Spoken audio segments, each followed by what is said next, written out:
সামাজিক প্রকল্প এবং সমাজ কল্যাণের মোড়কে কিভাবে ভোট আদায় করতে হয় তা যদি কাউকে ফলো করতে হয় তাহলে অবশ্যই আমাদের রাজ্যের মুখ্যমন্ত্রী মমতা বন্দ্যোপাধ্যায়। 2021 সাল থেকে লক্ষ্মীর ভাণ্ডার, তারপর থেকে বিধবা ভাতা, তারপরে একাধিক কন্যাশ্রী, রূপশ্রী, যুবশ্রী, নানা ধরনের স্ত্রীর মিশ্রণে কার্যত টাকা দিয়ে নিজের ভোট ব্যাংকে অটুট রাখার যে একটা অদ্ভুত নিয়ম তিনি তৈরি করেছেন, সেই নিয়মের পেছনে এখন দৌড়চ্ছে সারা রাজ্য।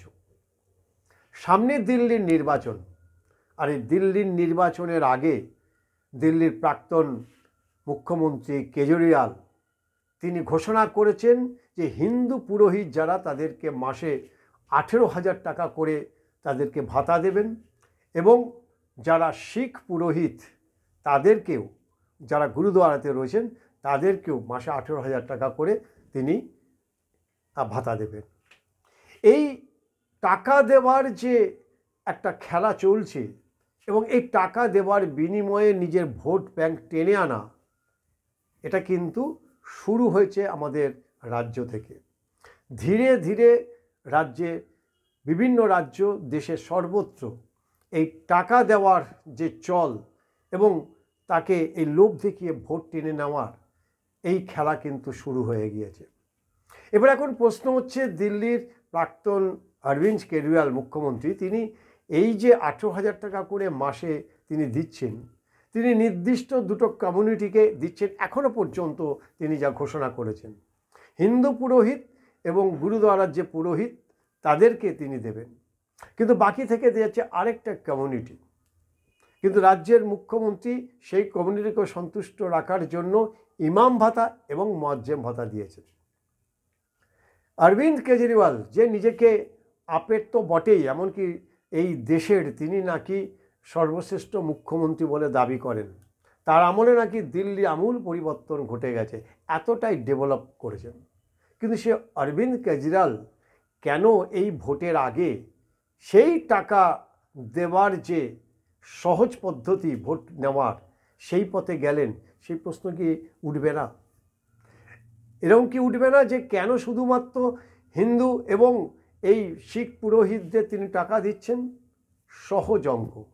বিজেপির যে ভোট ব্যাংক, এবারে একদম পরিষ্কারভাবে বোঝা যাচ্ছে যে একটা পোলারাইজেশন হচ্ছে, অর্থাৎ ভোট বিন্যাস হয়ে যাবে, ধর্মের ভিত্তিতে ভোট হবে। এবং যেভাবে বিভিন্ন জায়গা থেকে খবর আসছে, হিন্দু ভোট ক্রমশ একজোট হতে চলেছে। আর এখানে আষাঢ়ের মেঘ দেখছেন অরবিন্দ কেজরিওয়াল।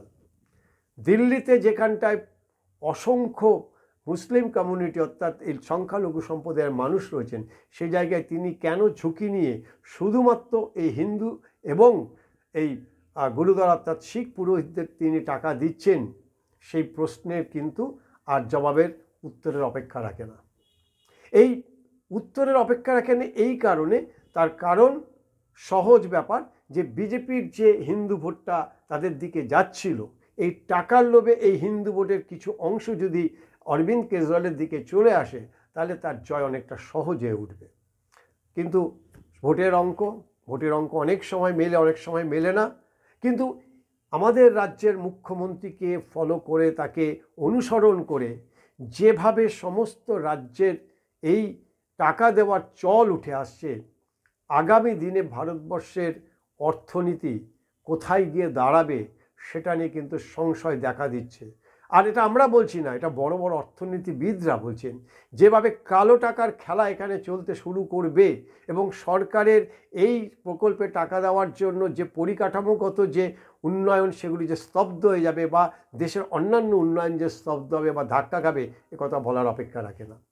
ফলে এই ভোট ব্যাংক অটুট রাখা, ক্ষমতা দখল, মসনদে বসার জন্য যে নগদ টাকার দেওয়ার যে চল শুরু হয়েছে, এর শেষ কোথায় হবে তা একমাত্র সময় বলবে। তবে ভারতবর্ষের অর্থনীতি ক্রমশ অতলের দিকে চলে যাচ্ছে। যতই 5 ট্রিলিয়নের স্বপ্ন দেখাক না কেন, ভারতবর্ষের অর্থনীতি খুব একটা ভালো জায়গায় নেই, একথা বলছেন বড় বড় অর্থনীতিবিদরা। আর তার মাঝখান দিয়ে যেভাবে রাজ্য সরকারগুলি তাদের ক্ষমতা ধরে রাখার জন্য এই নগদ টাকা সামাজিক প্রকল্পের মধ্য দিয়ে তারা দিতে চাইছেন এবং ভোট কিনতে চাইছেন, এটা কিন্তু ভারতবর্ষের ভবিষ্যতের জন্য যথেষ্ট খারাপ বলে মনে করা হচ্ছে।